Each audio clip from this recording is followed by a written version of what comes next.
ഞാൻ നേരത്തെ പറഞ്ഞ പോലത്തെ ചില വർക്ക്ഷോപ്പുകൾ ഇങ്ങനെ പലയിടത്തും ചെയ്ത് വരുന്നുണ്ടായിരുന്നു. അപ്പോൾ അതിന് പറ്റുന്ന സ്പേസസ് അന്വേഷിക്കുമ്പോൾ നമ്മളിങ്ങനെ എത്തിച്ചേരുക ക്യാമ്പിങ്ങുകളൊക്കെ നടത്തുന്ന റിസോർട്ടുകൾ അങ്ങനത്തെ സെറ്റപ്പുകളിലൊക്കെയാണ്.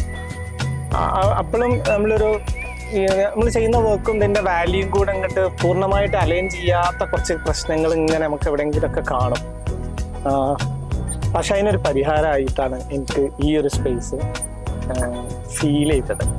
നമ്മളിപ്പം പലപ്പോഴും എന്തെങ്കിലും ഒരു ട്രീറ്റ് വേണമെങ്കിൽ, എന്തെങ്കിലും ഒന്ന് ചില്ല് ചെയ്യണമെങ്കിൽ ഒന്ന് പുറത്തേക്ക് പോകണം. ഇതൊരു അഫോർഡബിൾ ഡിസ്റ്റൻസിൽ ഈ ഒരു സാധനം ഉണ്ടെന്നുള്ളത് ഭയങ്കര റിലീവിങ് ആയിട്ടുള്ളൊരു കാര്യമാണ്.